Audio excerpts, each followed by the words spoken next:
Bakit hindi tayo maghanap ng malaki-laking apartment? Lumipat tayo. Total, malaki-laki naman yung perang na itabi ko na galing sa kalasag.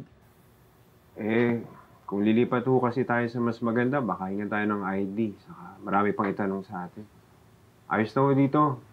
Pera lang na may hiningi sa atin eh. Ano ba ang plano mong sabihin sa gobyerno tungkol sa pagbabalik loob natin? Plano kong pigilan yung plano ni Alakdan na kidnapin yung asawa ng senador.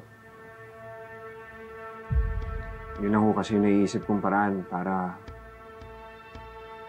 maipakita sa gobyerno na magbabalik loob na tayo at hindi na tayo kalaban.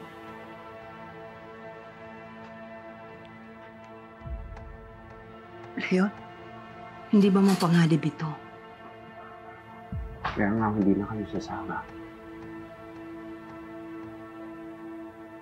Kung sakaling may mangyari sa akin, kayo nang bahala kayo pili sa akin.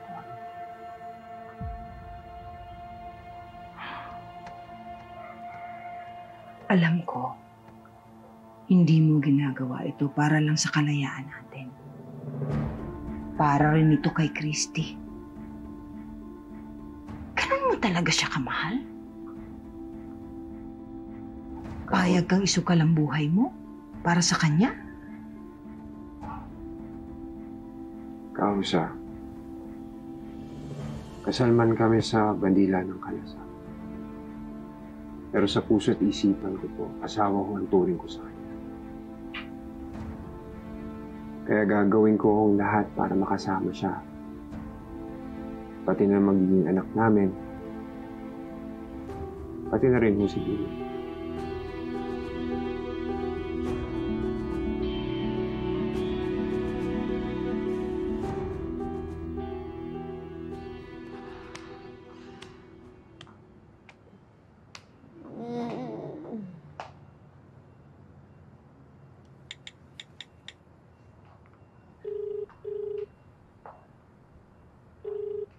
Leslie, I need a favor.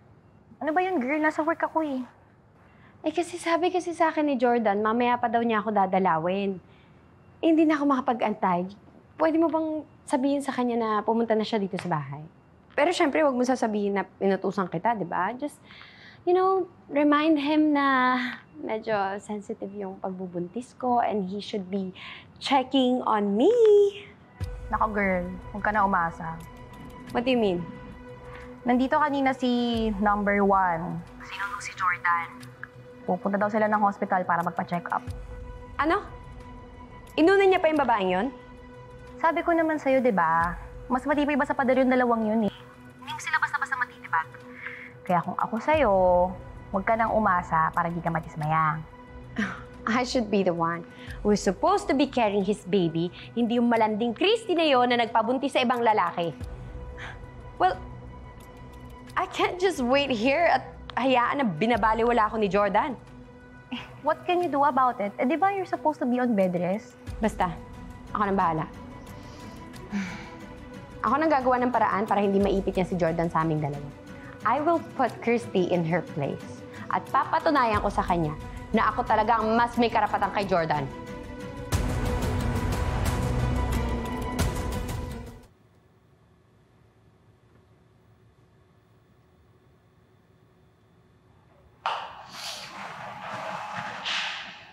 I'll see you on our next appointment, Mr. and Mrs. Manansala.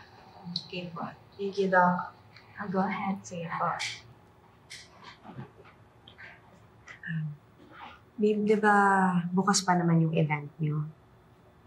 Baka naman pwedeng simulan na natin yung nursery. Sobrang excited na kasi talaga nito eh. Babe, pasensya ka na. May mga equipment ako na kailangan din sa service center. Pwede ba sa ibang araw na lang yan? Babe, naman naninibago na talaga ako sa'yo. Dati naman kahit punong-puno ka ng trabaho, nakakapaghanap ka ng oras para sa amin. Ba't ngayon parang lagi ka na lang nakasubsob sa trabaho mo? Ay, pakiramdam ko tuloy umiiwas ka na.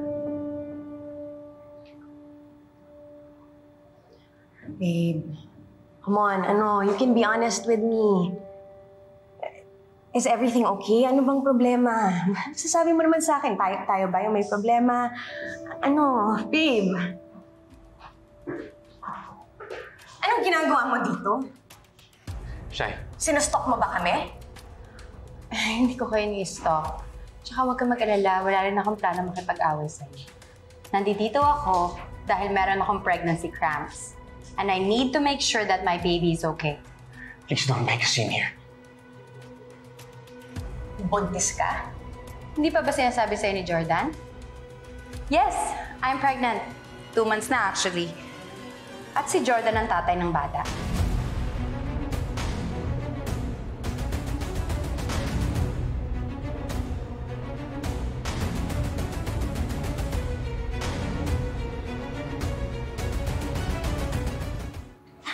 Jordan, ikaw yung ama ng... Ikaw yung ama ng baby niya? Babe, I'm sorry. Kailan mo ba nalaman? Ha? Kailan mo pa nalaman? Bakit di mo sa akin sinasabi? Christy, huwag ka na magalit kay Jordan. Tandaan mo, hindi pa naman dissolve yung marriage namin, so whatever happens, it's not like he cheated on me just like what happened to you nung nagpabuntis ka dun sa taga-bundok. Huwag pala kayo pa, please! Christy, listen to me. I'm gonna explain to you, okay? Pakinggan mo muna ako. Explain? Anong i-explain mo, Jordan, ha?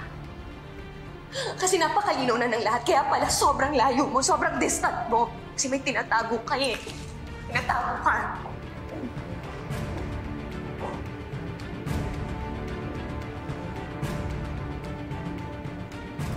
Christy! Christy, wait!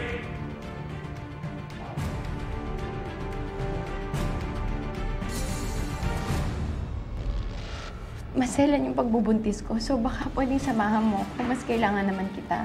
Les, sige na, pagbigyan mo na ako. Hindi pwede magstay doon si Shaira kasi masikip lang yung lugar namin. Ikaw ang may responsibilidad kay Shaira at sa magiging baby niya. Kaya ikaw ang gumawa ng paraan para ma-ensure ang safety nila.